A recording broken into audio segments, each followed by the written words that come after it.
Assalamualaikum warahmatullahi wabarakatuh. Alhamdulillah. Ahmaduhu subhanahu wa ta'ala hamdan yuwafi ni'amahu wa yukafi'u mazidah. Ya Rabbana lakal hamdu kama yanbaghi li jalali wajhika wa 'azimi sultanik. Subhanaka la nuhsi thana'an 'alaika anta kama athnaita 'ala nafsik. Falakal hamdu wa lakal syukru 'ala dhalik. Allahumma salli wa sallim ala habibina sayyidina Muhammadin wa ala alihi wa ashabihi wa tabi'ina lahum bi ihsanin ila yaumiddin. Allahumma ya Rabbana a'inna ala ittiba'i sunnati habibika sayyidina Muhammad. Amidna ya Rabbana ala millatihi. Wakhshurna yawmal qiyamati ma'a zumratihi tahta liwaihi.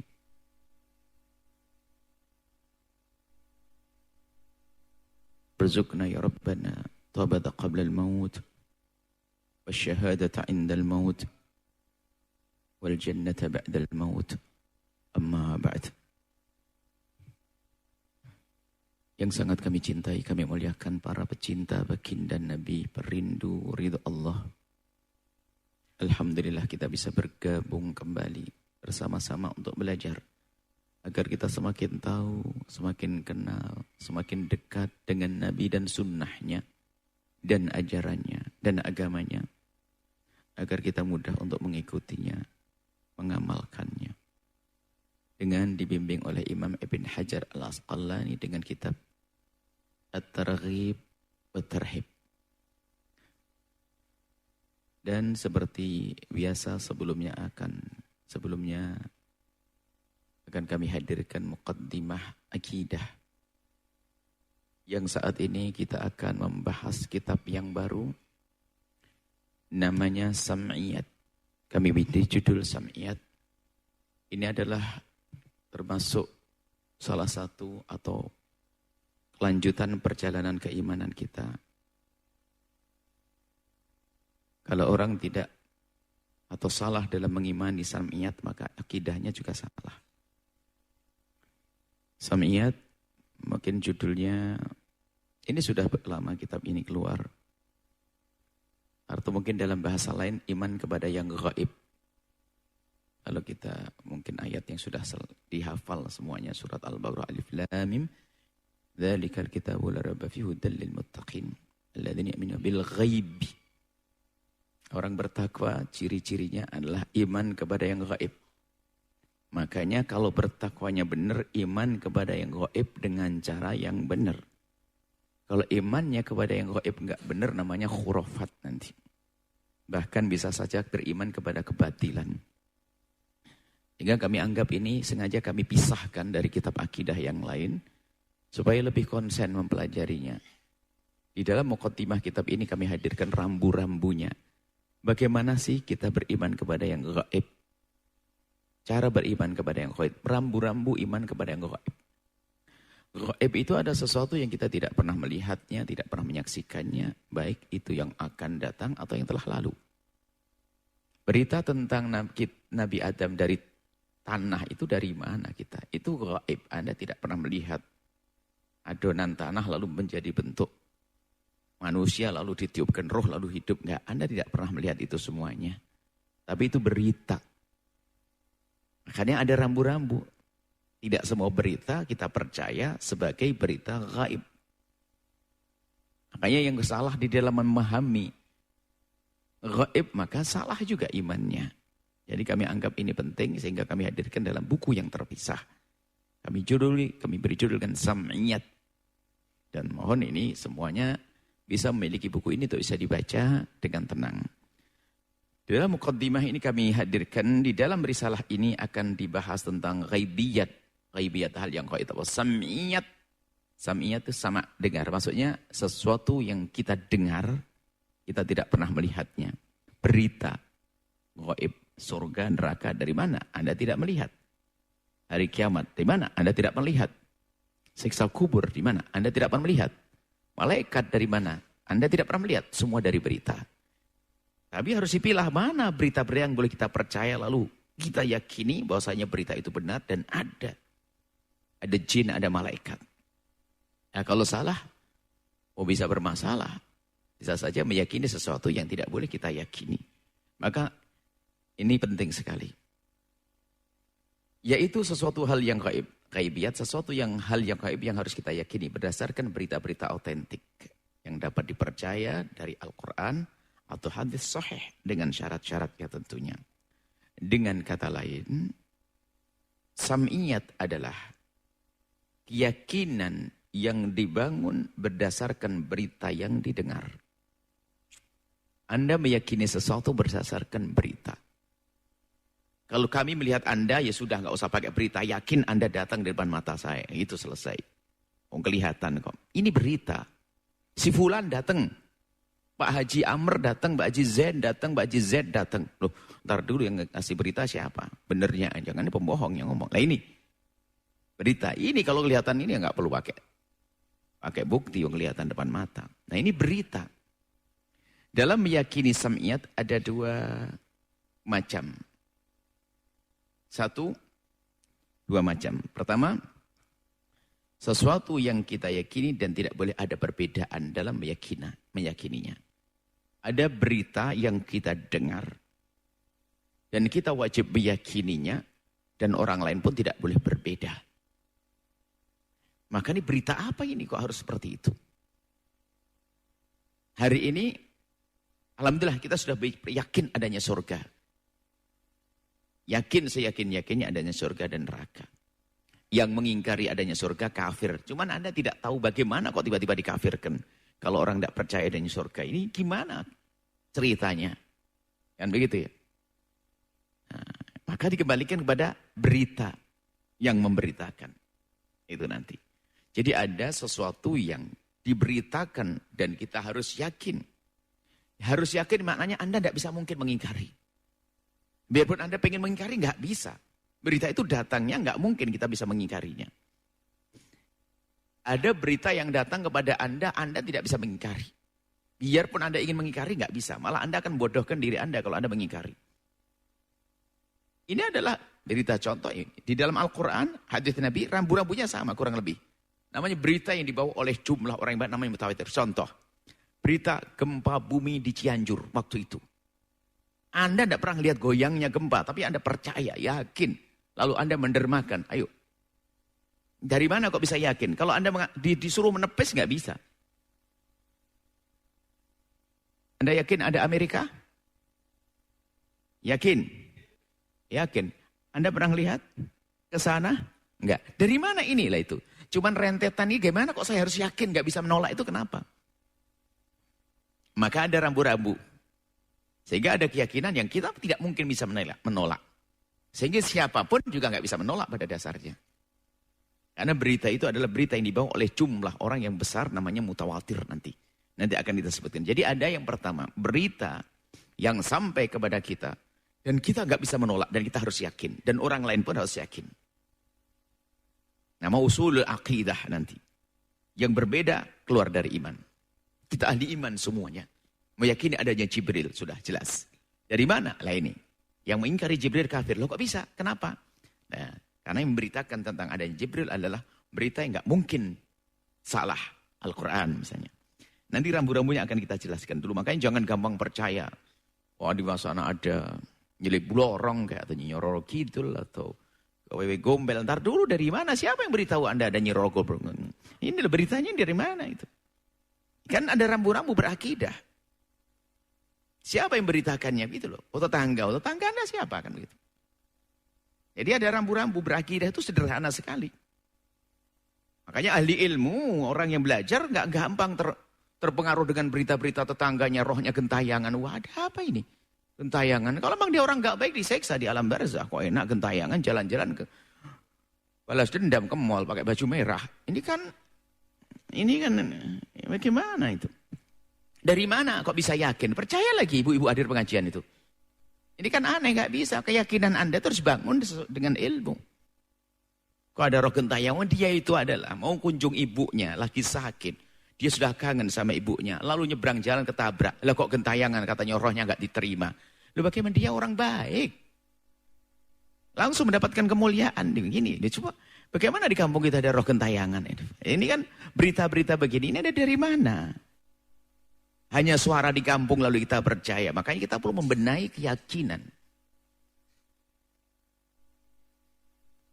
Kadang berita ini ditulis oleh orang nggak jelas. Dari mana berita itu bahwasanya Sunan Kalijogo menikah dengan Nyi Roro Kidul? Ini kan aneh. Subhanallah, bagaimana ini? Lo kok dipercaya? Orang punya pesugihan, betul-betul pesugihan. Pesugihan itu biar sugih. Meninggal dunia katanya Pak, wah ini mbahmu jadi kera. Kau cari ke tempat sana, ke tempat kera sana. Nanti mbahmu jadi kera. Ini dari mana ini? Ini bangun keyakinan harus jelas dong. Oh sembahnya kalau memang orang nggak baik ya sudah dihukum di alam barzakh. Kok jadi kera, ngerebut timun lagi. Ada itu semuanya. Kera bisa senang itu, kera itu udah beranak pinak lagi kan. Cuman bedanya nggak ketahuan, ketawanya binatang gitu saja, senang dia. Jadi mohon maaf, ini membangun keyakinan itu penting. Jadi di saat kita tidak belajar khusus ini kadang-kadang liar di kampung kita. Wah, salah ngeletakkan duit katanya dicuri sama tuyul tetangga. Ini gimana? Anda itu ngiri sama tetangga.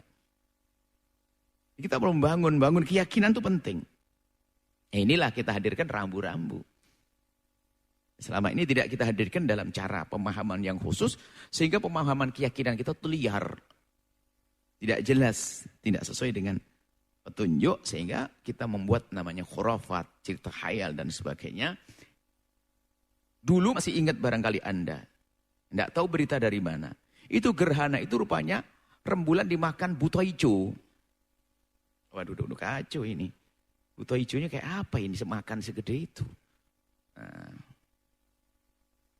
Sehingga sudah hamil tua, suruh sembunyi di bawah kolong. Kolongnya sempit, kasihan itu orang hamil. Kayaknya saya yang tertawa itu pernah punya pengalaman, ya tobat aja lah. Ya ini membangun keyakinan tuh bagaimana gitu loh. Jadi kita perlu bangunan keyakinan tentunya, mohon maaf, tanpa kita menjelekkan jika ternyata itu ada pada agama lain. Misalnya ada agama yang meyakini adanya itu semuanya urusan mereka. Tuhannya pun juga yang mereka yakini berbeda kok dengan Tuhan yang kita yakini. Kita tanpa mencaci, cuman kita membenari akidahnya. Orang yang mengaku bahasanya Tuhannya Allah, Nabinya Nabi Muhammad SAW. Ada rambu-rambu di sini. Kami berharap anak-anak cuma menjelaskan ini dengan jelentreh dan jelas. Supaya ini jadi rambu-rambu di dalam berkeyakinan. Supaya kita tidak punya prasangka buruk kepada tetangga dan sebagainya. Kalau ada dibilang mbahmu rohnya gentayang itu sakit hati. Berarti mbahnya di neraka kan begitu ya. Nah ini kan gak enak. Jadi kadang-kadang kita tidak sadar dengan keyakinan yang salah menyakiti hatinya orang. Sementara selagi dia ahli la ilaha illallah, kita husnudzan. Semoga waktu sakratul maut dengan sakitnya sakratul maut sudah diampuni Allah. Selesai. Yang kedua, sesuatu yang kita yakini tapi masih mungkin ada perbedaan dalam meyakininya. Itu furu'ul akidah. Ada orang meyakini, Anda boleh tidak yakin. Karena itu bukan usul akidah, bukan pokok akidah. Saya yakin orang lain berbeda. Nanti akan kita beri contohnya. Itu ya. Berita akan tapi bukan dibawa oleh orang yang banyak. Yang cerita 2 orang. Benar toh? Saya percaya dengan dia. Tapi orang lain belum tentu percaya karena orang lain pernah dibohongi sama orang ini. Misalnya ada orang beritakan kepada Anda. Dan dia jujur kepada Anda. Nggak berani bohong kepada Anda. Maka omongannya benar dan Anda percaya pada dia. Cuman dia di luar pernah bohong. Lalu memberitahu kepada yang lainnya. Yang lainnya nggak percaya, wah ini pembohong kok. Berarti saya percaya, saya yakin, orang lain tidak percaya. Bisa jadi semacam itu. Nanti gambarannya seperti itu di dalam pemahaman tentang akidah. Kemudian, nah, penjelasannya begini. Sesuatu yang kita yakini, ini masalah. Sesuatu yang kita yakini masalah pembagian dalil. Sesuatu yang pertama, sesuatu yang kita yakini dan tidak boleh ada perbedaan dalam meyakininya. Ini bukan 3, ini salah. Sudah di-setting ulang ya. Ada diedit. Ini satu penjelasan. Sesuatu yang kita yakini dan orang lain tidak boleh berbeda. Suara Muslim.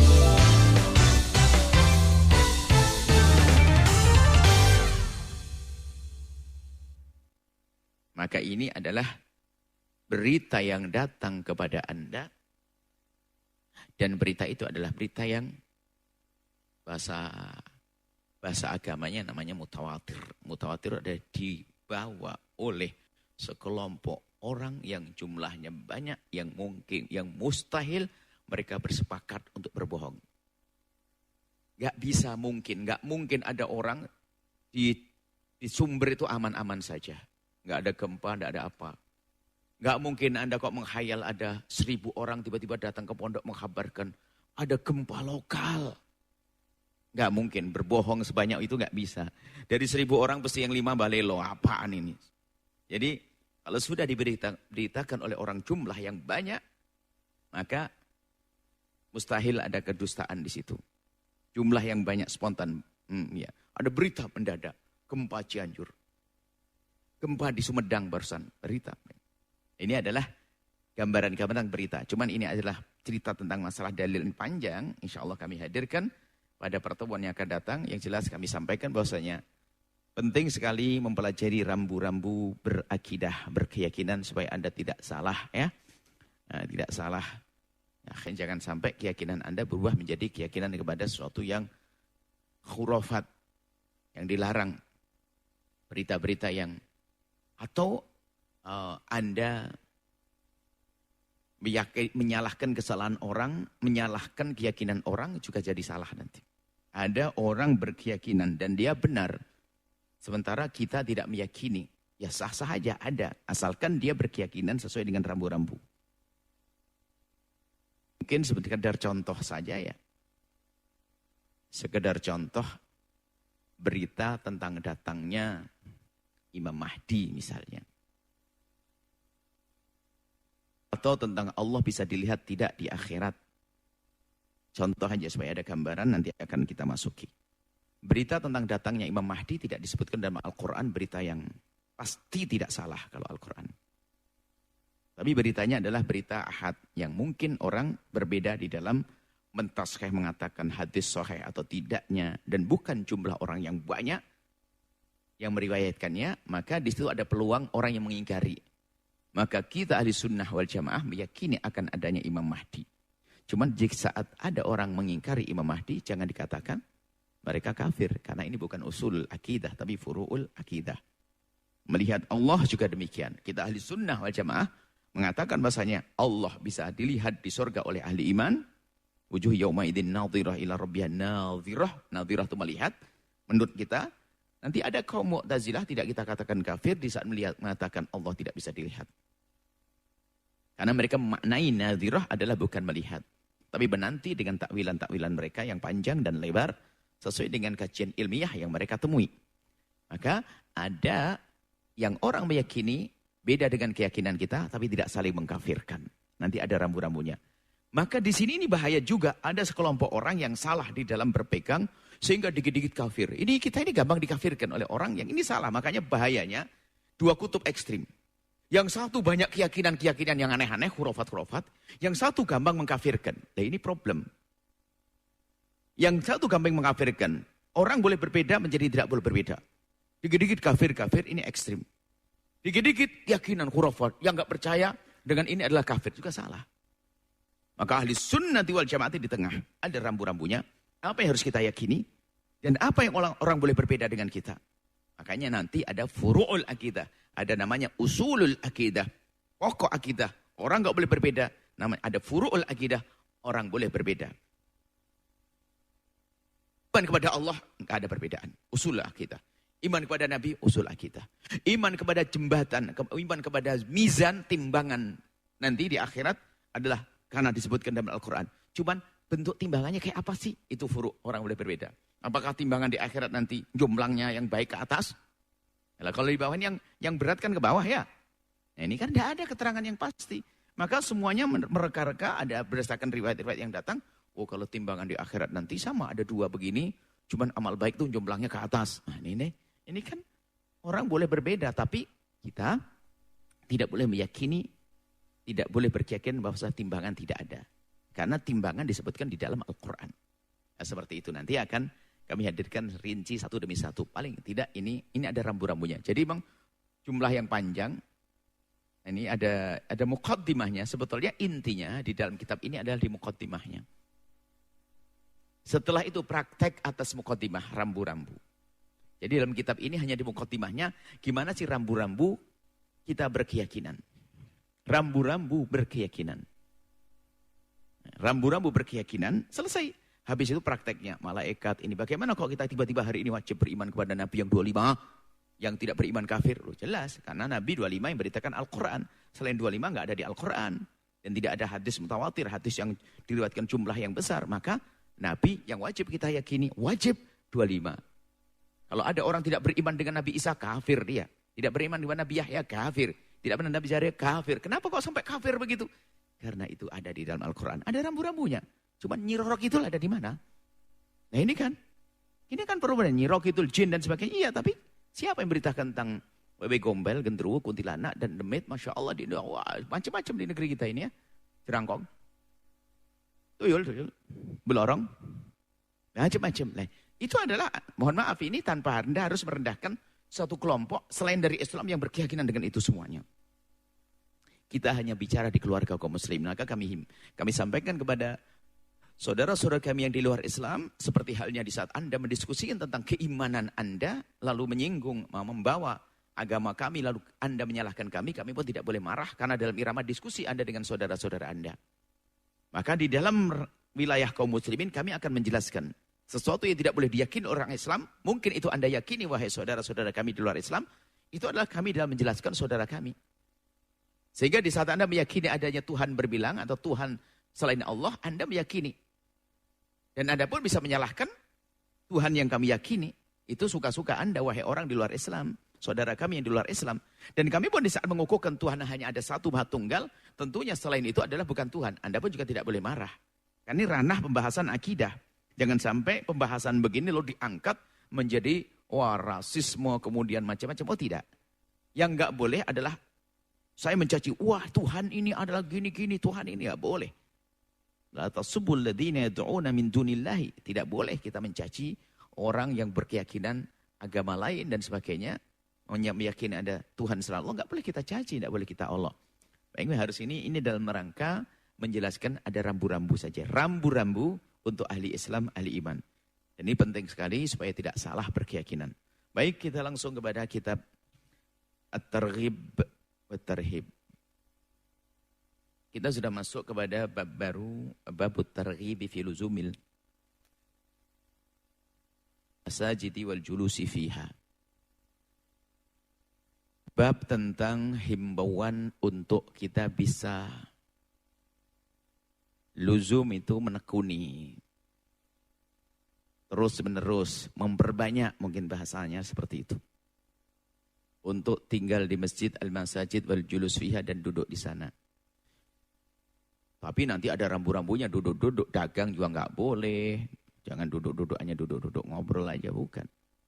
Nanti wah, yang penting kita duduk di masjid, pindah deh nongkrongnya daripada di gardu, di masjid saja. Ya, ada rambunya, ada aturannya. An Abi Hurairah, dari Abi Hurairah radhiyallahu taala anhu. Qala, beliau berkata, Sami'tu Rasulullah, aku mendengar baginda Nabi Muhammad sallallahu alaihi wasallam yaqul, bersabda, Sab'atun yudhilluhumullahu yawma la dhilla illa dhilluh.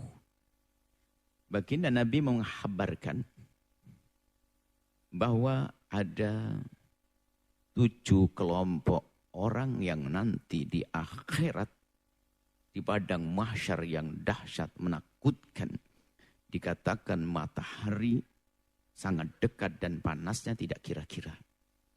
Enggak ada tempat singgah untuk minum, tidak ada tempat singgah untuk berlindung dari teriknya. Tidak ada batas, tidak ada tapal batas. Bumi sudah dirubah oleh Allah menjadi hamparan yang putih sehingga orang tidak tahu dari mana dan akan kemana, sebab sana dan sini semuanya sama. Bayangkan kebingungannya kayak apa. Dan di situ perlu waktu 50.000 tahun lebih. Jadi bukan hanya sekedar sepintas, kita kan hanya berapa puluh tahun ya. Berapa ibu umurnya? 100? Cukup? Cukup 100. Yakin? Pas 100 ditutup? Kita ini masih pengen lebih panjang lagi. 102, 103, semoga panjang umur. sehat dalam taat kepada Allah. Itu ribuan tahun dalam keadaan kebingungan. Sehingga orang-orang kafir yang tidak punya iman itu melihat dahsyatnya padang mahsyar pada berkata, keluarkan kami dari padang mahsyar yang menyiksa, biarpun masuk jahanam juga nggak apa-apa. Nggak ngerti di neraka lebih pedih lagi. Artinya menunjukkan begitu panasnya keadaan di situ, begitu mengerikannya. Akan tapi dalam keadaan yang seperti itu ada beberapa kelompok orang istimewa yang baginda Nabi kabarkan, dan semoga itu adalah kita. Makanya ambil bagian mana kira kita? Sab'atun, 7 kelompok orang. Yudhilluhumullahu, Allah akan beri perlindungan. Dipayungin sehingga panas itu sudah tidak akan terasa bagi dia. Yudhilluhumullahu yawma la dhilla illa dhilluh, di saat tidak ada lagi perlindungan kecuali dari Allah. Nggak ada. Anda mau siap payung, nggak ada payung. Bawa kipas, nggak ada kipas. Bahkan tanpa sehelai badan, tambah sehelai benang. Semua adalah orang tidak pakai baju. Dan itulah yang menumbuhkan, yang menggugah, mengagetkan Sayyidat Aisyah. Ya Rasulullah, alangkah malunya kami nanti di tempat seperti itu. Nabi menjawab, orang sudah tidak mikir yang lainnya. Tidak mikir tentang syahwat, tidak mikir tentang aurat. Karena apa? Begitu dahsyatnya padang mahsyar. Baik, ternyata ada 7 kelompok orang yang Allah beri perlindungan di saat tidak ada lagi perlindungan kecuali dari Allah. Di antaranya adalah Al-Imamul Adil. Oh, kabar gembira bagi orang yang dipilih untuk menjadi pemimpin baik kelas negara atau kelas kampung atau kelas keluarga. Seorang bapak adil kepada anak-anaknya. Oh, ini ada hitungannya dong.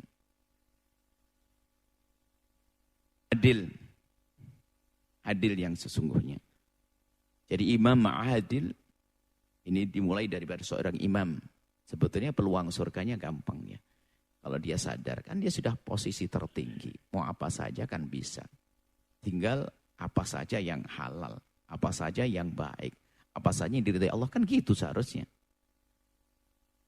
Dan ternyata godaan itu besar. Tidak semua orang yang punya peluang itu menggunakan peluangnya untuk kebaikan. Sederhananya begini loh ya. Kalau orang kaya, itu kan sebetulnya kan fasilitas lengkap ya enggak? Punya mobil, betul? Ada sopir. Yang nyuci mobil juga sudah ada. Yang nanak nasi sudah ada atau tidak? Ada semuanya. Tapi tidak semua orang yang kaya bisa hadir pengajian kayak ibu-ibu yang fakir itu. Yang fakir padahal tadi pagi sudah menanak nasi sendiri. Nyapu-nyapu bersihin rumah bisa. Ya kan? Mestinya orang kaya jauh lebih bisa dong. Karena apa? Dia nggak perlu menanak nasi, nggak perlu mencuci baju. Cuman itulah permasalahan kalau orang tidak dipilih oleh Allah nggak akan bisa. Logikanya kan dia sudah bos, mau kapan aja nggak ada yang melarang. Logikanya begitu. Apa yang saya bisa ngapain saja? Logikanya begitu. Saya seorang pemimpin, anggap saja saya seorang raja. Kalau presiden nanti ada calon presiden baru lagi saya seorang raja. Karena saya seorang raja. Saya bisa ngapain saja. Saya sholat kapan saja, saya bangun apa saja, saya dukung kebaikan di mana saja, saya hentikan kemungkaran kapan saja. Kan bisa, saya seorang raja kok. Nah kalau saya tidak bisa, saya bukan raja dong. Nah itulah raja yang ahli surga nanti. Imam adil. Menegakkan keadilan. Dia tidak akan kepanasan di saat matahari, terik matahari di padang mahsyar. Begitu menyiksa. Nah ini, Imam adil. Yang kedua adalah hai para santri. Kebetulan sekali yang dipotong hadisnya ini tepat sekali hari ini. Biarpun 7-nya nggak disebutkan semuanya. Yang kedua adalah syabun, hai para santri. Syabun, anak muda, nasya'a fi ibadatillahi, tumbuhnya dengan ibadah kepada Allah. Ini susah diwujudkan kecuali anak-anak yang tinggal di pondok. Jam 3 sudah bangun, suruh tahajud, baca Quran dan seterusnya. Sholat jamaah, baca zikir, ngapal Quran, segala macam. Semoga ini para santri ini termasuk golongan syabun nasya'a fi ibadatillahi, anak muda yang tumbuh dengan beribadah kepada Allah. Adapun yang di luar, insya Allah segera dengar berita ini, berusahalah untuk istiqomah sholatnya, istiqomah tahajudnya, istiqomah baca Qur'annya, biarpun berat. Tapi ingat, semakin berat semakin gede pahalanya. Jangan Anda patah semangat, jangan Anda pesimis. Biarpun di luar pesantren, Anda bisa, anak muda. Pokoknya Anda yakin nih, berita ini dahsyat. Syabun nasya'a fi ibadatillahi. Anak muda yang tumbuh, subur, tumbuh dengan beribadah kepada Allah. Suara Muslim.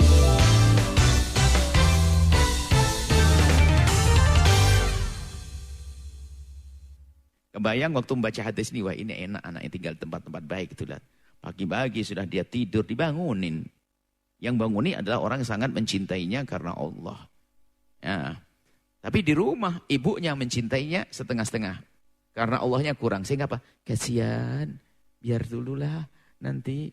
Ya dulu Pak, ya jangan akhir-akhir aja lah. Biar nanti kalau pokoknya jangan telat subuhnya gitu aja deh. Tahajud wah berat. Kecuali waktu rekreasi bangunin dari pagi-pagi. Itu kan ibu-ibu. Nah, tapi kalau untuk ibadah mah berat. Karena ibadah kan menuju surga, kan gitu ya. Jadi peringatan saja sebetulnya. Kadang-kadang enggak, sebetulnya itu hanya perasaan yang salah saja. Kenapa bisa membangunkan jam 3 pagi untuk rekreasi? Padahal itu nanti duduk di kursi bis. Enggak tidur lagi dia. Sampai di sana main, capek juga. Tapi sang ibu semangat. Tapi giliran untuk mengajak sholat tahajud. Baca Al-Quran berat ya. Kan tapi di tempat yang mulia, anak-anak bisa menjadi syabun nasya'a fi ibadatillahi, anak muda yang tumbuh beribadah kepada Allah. Wahai anak-anakku semuanya, para santri dimanapun kalian berada, di pondok manapun kalian tinggal, kepada guru siapapun kalian belajar, hidupmu ternyata hidup yang disebutkan oleh baginda Nabi, tumbuh beribadah kepada Allah Subhanahu wa taala.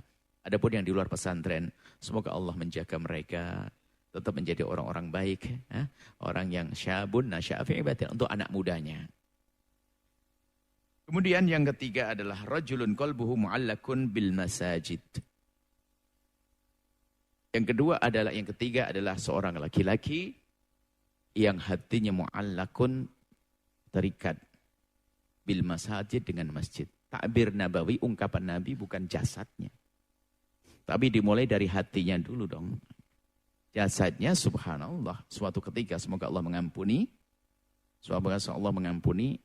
Allah menampakkan kepada kami, akhirnya kami sedih mengingatkan. Bisa jadi hal yang demikian itu banyak terjadi di tempat-tempat yang selama ini kita duga baik. Suatu ketika, kami kan pengajian di sebuah masjid. Allah membuat kami pengen ke toilet. Di tengah pengajian. Bayangkan. Kebetulan sama yang pengurus masjid diantarkan lewat satu tempat lorong. Itu ada kamar-kamarnya, kamar-kamar marbot masjid.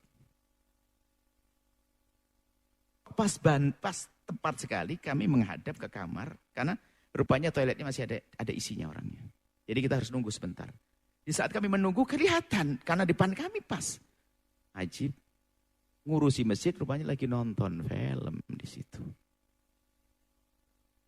Bagaimana ini? Rupanya lagi yang lain sibuk, orang dari penjuru datang ke pengajian. Rupanya dia pengurus masjid kayak sudah merasa punya surga atau bagaimana. Akhirnya harus diingatkan, bisa jadi ini terjadi di mana-mana. Biarpun orangnya jasadnya di masjid, hatinya tidak terikat dengan masjid.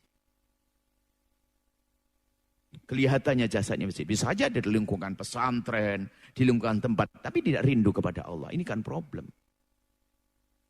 Hadir ini kayak begini, ini kan orang berbondong-bondong menghadiri pengajian.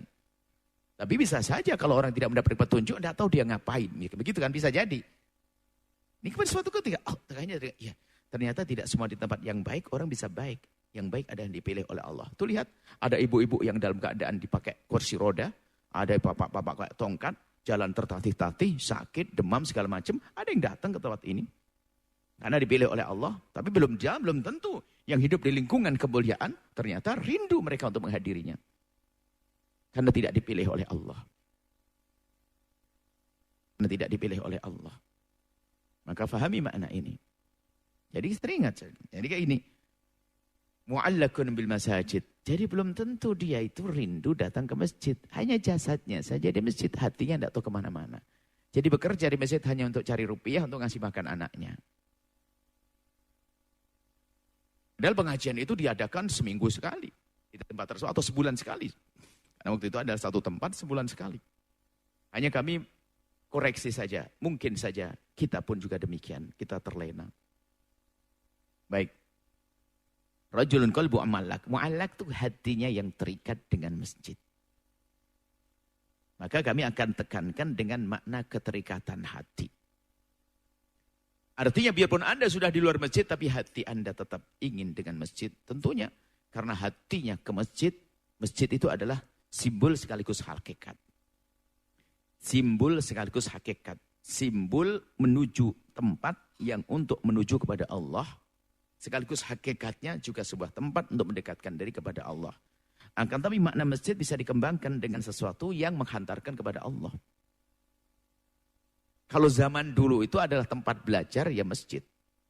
Sampai masjid itu sebagai tempat menuntut ilmu dan tempat menyebarkan budaya-budaya Islam yang baik adalah masjid. Belum ada pesantren. Nggak ada kampus. Nggak ada. Masjid ya berpunya fungsi. Sehingga itu ulama-ulama besar kayak Imam Malik pun di mana beliau? Imam Malik mengeluarkan ulama-ulama sekelas Imam Syafi'i, apakah dia di pondok pesantren apa itu? Nggak ada. Imam Syafi'i yang belajar dengan Imam Malik itu ternyata Imam Malik adalah mengajar di Masjid Nabawi berdekatan dengan kubur baginda Nabi Shallallahu Alaihi Wasallam dengan adab beliau yang sangat mulia. Ya, setiap mengajar Imam Malik itu menghormati ilmu, meninggikan tempatnya. Imam Malik di Madinah meninggikan tempatnya. Karena yang akan disampaikan ada ilmunya baginda Nabi. Kalau nemui tamu biasa saja pakai kaos oblong, kalau hari ini biasa saja kalau untuk bisnis. Biasa saja, tapi kalau sudah yang datang thalibul ilm, Imam Malik menggunakan minyak wangi, menggunakan baju terbaik, duduk di tempat yang baik. Karena apa? Ini adalah ilmunya Rasulullah. Kemudian melirik ke kubur baginda Nabi SAW untuk menyampaikan pesan kemuliaan. Imam Malik itu keren ya. Nah, hebat. Sehingga majelisnya Imam Malik, kata Imam Syafi'i, kalau ada orang buka kertas begini itu bunyi. Kedengaran semuanya. Begitu wibawanya majelis. Karena majelisnya diikatkan dengan baginda Nabi SAW. Ini berada di masjid. Itu di masjid keluar ulama kayak Imam Syafi'i. Nah jadi harus kita pahami fungsinya dulu. Makanya kalau kita mendidik anak di pesantren itu sebetulnya agar mereka adalah menjadi perindu masjid ibadah. Bukan hanya untuk punya ilmu lalu pamer ilmu sombong. Enggak, bagaimana mendekatkan dirinya kepada Allah. Ke sana dong yang kita hantarkan, kita ingin menghantarkan mereka dekat pada Allah. Nah, qalbuhu mu'allaqun bil masajid, hatinya terikat dengan masjid. Mungkin Anda waktu itu tidak lagi berada di masjid, tapi hati Anda tetap dengan masjid ataupun segala sesuatu yang dijadikan pendukung makmurnya masjid. Pendukung makmurnya masjid adalah termasuk pendidikan-pendidikan agama. Lah kalau ada anak tidak kenal akhlak, tidak kenal adab, tidak kenal keutamaan masjid, tidak kenal ibadah, bagaimana akan mengisi masjid? Makanya disitulah Anda memikirkan tentang bagaimana memakmurkan masjid. Sebaik memakmurkan masjid hanya orang beriman seperti nanti akan disebutkan dalam ayat yang akan kita sebutkan dari hadis Nabi juga. Maka hati pertama yang paling utama adalah kita ikatkan hati kita dengan masjid. Yang maknanya adalah tempat ibadah, tempat menuntut ilmu, tempat menyebarkan budaya-budaya. Tempat ibadah, tempat menuntut ilmu, tempat menyebarkan budaya-budaya. Budaya Islam tentunya, budaya adalah kreasi akal, budaya adalah sesuatu kebiasaan-kebiasaan baik yang terjadi pada kaum muslimin, termasuk kegiatan-kegiatan yang dikemas sehingga menjadi sesuatu yang indah, menyenangkan, menghibur, tapi sesuai dengan petunjuk Islam namanya budaya. Jadi budaya itu hasil kreasi akal. Sehingga yang tidak budaya kan begitu. Budaya itu kan dia hasil kreasi akal. Akal siapa? Akal orang beriman. Karena akalnya orang beriman akan menghasilkan satu kreasi yang indah. Itulah yang diisyaratkan oleh baginda Nabi. Man sanna fil islami sunnatan hasanatan, itu budaya. Man sanna fil islami sunnatan hasanatan, kebiasaan. Kebiasaan-kebiasaan baik yang dihadirkan oleh orang beriman, maka itu akan menjadi amal bagi orang tersebut dan siapapun yang melanjutkannya. Baik. Jadi hatimu harus dengan masjid. Kalau tidak, jasadmu mungkin jauh dari masjid. Ada suatu ketika ada orang bekerja, saya tempatnya jauh dari masjid. tapi hatimu harus tetap dengan masjid. Kau kirim rezeki untuk membangun masjid, makmurkan masjid, dan pendukung-pendukung masjid. Maka pendukung masjidnya adalah bermacam-macam, termasuk hari ini adalah pondok pesantren, madrasah diniyah, tempat-tempat belajar itu. Sebab kalau mereka semua belajar di masjid nggak akan mampu, akan mampu. Masjid, mana ada masjid bisa menampung 5.000 orang? Hanya masjid besar saja di kota sana. Selebihnya adalah tidak. Makanya perlu terpisah supaya belajar serius, khusyuk untuk ke masjid nanti setelah itu. Baik, qalbuhu mu'allakun bil masajid, hati yang terikat dengan masjid. Maka tanyakan dirimu sendiri bagaimana hatimu dengan masjid. Dengan pendukung-pendukung masjid. Dan ini yang kami serukan setelah itu nanti masalah menuntut ilmu, karena sebetulnya kita kembangkan. Di masjid itu kenapa kok seperti itu?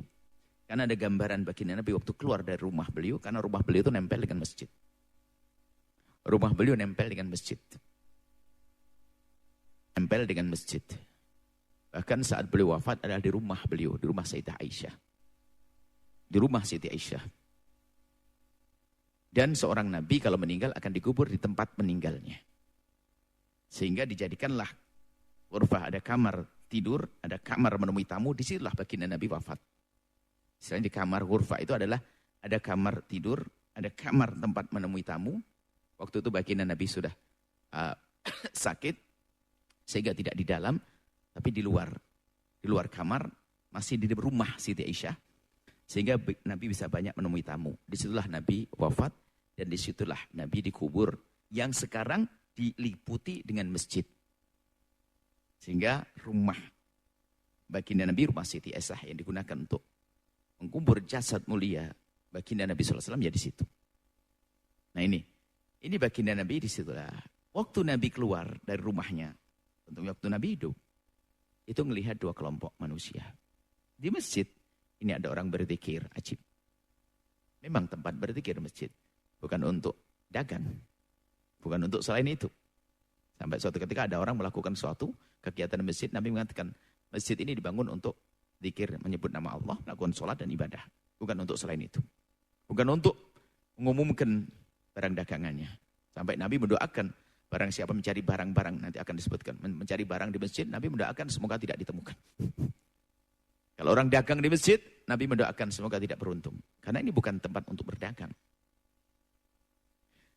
Di sebelahnya ada orang berkumpul belajar. Nabi menyanjung, ini bagus, ini bagus. Dan memang masjid untuk itu. Untuk berzikir, beribadah, dan untuk menuntut ilmu. Tapi Nabi kemudian mengatakan, bersabda, aku lebih senang dengan penuntut ilmu. Karena itulah yang akan membawa ilmu baginda Nabi dari masa ke masa. Nabi mengatakan, aku lebih senang dengan ini. Makanya esensinya ini, hakikatnya, maknanya ini harus kita pahami bahwa ternyata sangat penting kita peduli dengan orang yang menuntut ilmu. Dan itulah yang difahami oleh imam-imam besar yang sukses di dalam mendidik kader-kader handal. Imam madhab itu banyak. Orang-orang mujtahid mutlak sekelas Imam Syafi'i, Imam Malik itu banyak. Akan tapi yang punya ide cemerlang membuat kader-kader penerus adalah yang abadi ilmunya sampai hari ini. Imam Malik punya murid-murid dahsyat, ulama-ulama besar, termasuk di antara muridnya adalah Imam Syafi'i sendiri. Imam Syafi'i mengkader orang-orang handal, orang-orang hebat. Keluar murid-murid termasuk Imam Ahmad sendiri muridnya. Nah ini begitulah. Sehingga membuat satu pendidikan khusus ini adalah untuk mengabadikan ilmunya Rasulullah SAW. Maka bersama ini juga kita ingin amal kita panjang kisahnya.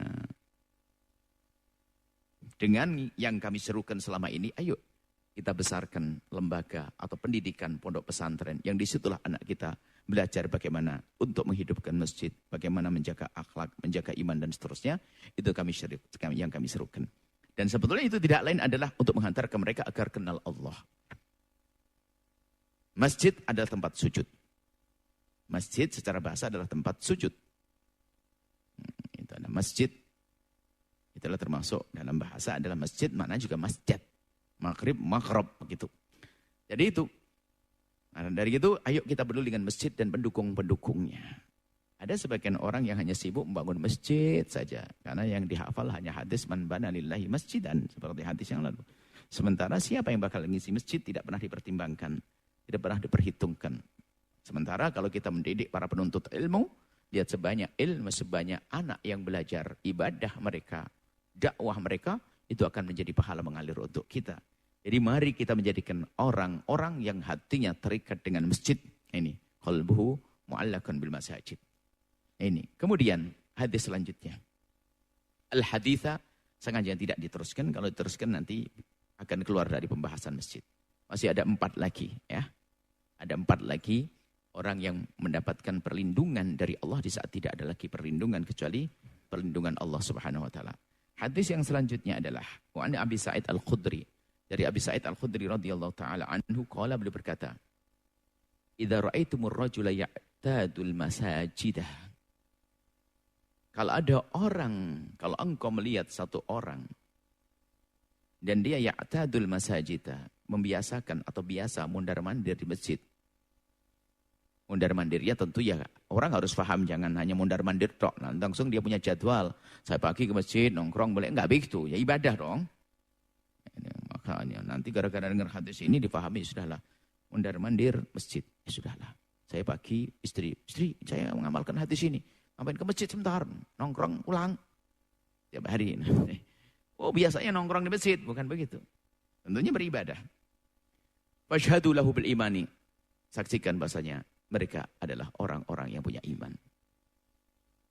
Kalau Allah Azza wa Jalla, Allah Subhanahu wa taala yang maha mulia dan maha agung berfirman, "Innama ya'muru masajidallahi man amana billah." Nah berarti bukan duduk kan, ya'muru, memakmurkan masjid. Bagaimana memakmurkan masjid? Ya sesuai dengan fungsi masjid dong. Masjid untuk menuntut ilmu. Masjid untuk beribadah. Pada zaman Nabi adalah untuk menyampaikan, Nabi menyampaikan pesan-pesan hadis-hadis di masjid.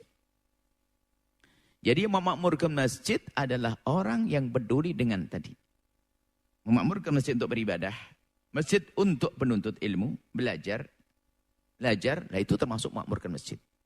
Maka yang memakmurkan masjid dengan ilmu, dengan ibadah, dengan kegiatan-kegiatan positif di masjid, itulah hanya orang-orang beriman. Seperti yang firmankan oleh Allah. Rawi Ibnu Majah, hadis diriwayatkan oleh Ibnu Majah, Tirmidzi, walafdillah, lafadznya adalah Imam Tirmidzi. Dan beliau kan dikatakan bahwasanya hadis hasan qarib. Sahih Ibnu Huzaimah mengatakan hadisnya sahih. Ibnu Hibban wal Hakim. Juga Ibnu Hibban dan Imam Hakim. Kemudian kita lanjutkan, kita selesaikan sekalian masalah hadis. Pentingnya kita membiasakan dengan masjid, mendekat dengan masjid. Wa Nabi Hurairah, dari Abi Hurairah radhiyallahu taala anhu, anin Nabi, dari baginda Nabi Muhammad SAW, qala, beliau bersabda, "Ma tawattana." Barang siapa yang memantapkan, tawatton itu dari mautin tempat untuk tinggal. Watton itu kan negeri, tempat tinggal. Tawatton ar-rajulu masajida. Barang siapa orang yang biasakan tinggal, jadi begitu. Memperbanyak tinggal. Tawattona menjadikan masjid itu waton bagi dia. Masjid menjadi kebiasaan untuk tinggal duduknya dia. Tapi untuk ngapain? Lissolati, sholat. Orang yang banyak tinggal di masjid melakukan sholat wa dzikri dan dzikir, illa tabashbashallahu ta'ala, kecuali Allah bergembira, senang. Kama yatabashbashu ahlul ghaibi bi ghaibihim idza qadima alaihim. Seperti gembira, girang, riang, senangnya seorang yang punya keluarga yang pergi. Jadi gini. Anda sebuah keluarga terdiri dari istri, anak-anak 5, Masya Allah. Rindu ayahnya datang baru kerja. Insya Allah besok datang ayahnya. Sudah lama 1 tahun tidak pulang. Ada berita besok mau datang. Girangnya kayak apa. Semuanya disiapkan anak-anak buat kejutan buat ayahnya gini-gini. Itu namanya yatabashbashun. Jadi bukan sekedar gembira akan, tapi ada reaksi positif. Reaksi. Ada perilaku yang dilakukan di saat bersama kegembiraan. Itu manusia. Cuman ini adalah bukan Allah yatabashbash. Bagaimana Allah gembira? Ya, kalau di sini disebutkan kegembiraan kepada Allah, Jangan disamakan dengan manusia. Kalau gembira kita karena ada didahului oleh kesedihan. Waktu pergi kan sedih, suamiku pergi, suamiku pergi. Kemudian setelah pulang, tabasbash, perempuan itu jadi gembira. Kalau Allah tidak begitu. Maka kalau segala sesuatu yang biasa dinisbatkan kepada manusia, ya tabasbash ini, atau tertawa, gembira, senang, dinisbatkan kepada manusia, biasa dinisbatkan kepada manusia. Kalau dinisbatkan kepada Allah, tentunya tidak sama dong. Sehingga kalau Allah, tabashbashu. Tabashbushnya Allah itu apa? Ya Allah ridho. Itu loh, Allah ridho benar sama orang. Lah kalau sudah Allah ridho gimana? Ya Allah beri dong. Allah beri pahala, beri kemuliaan, mudahkan segala urusannya dan sebagainya. Kan jangan sampai kita masuk seperti kelompok-kelompok mujassimah, musyabbihah yang enggak mau menafsiri atau menakwili ayat-ayat atau hadis-hadis, mutabashbish, ya sudah mutabashbish sesuai dengan pemahaman dia, ya. Sehingga ada kelompok yang sesat, terjerumus keluar dari wilayah kemuliaan, wilayah kebenaran, wilayah iman adalah yang menyerupakan Tuhan dengan makhluknya. Kita memaknai tabashbish di sini adalah senang ridho. Jadi seorang istri, karena kita manusia, kalau kita ridho, senang kepada suaminya datang, ya tentu apa?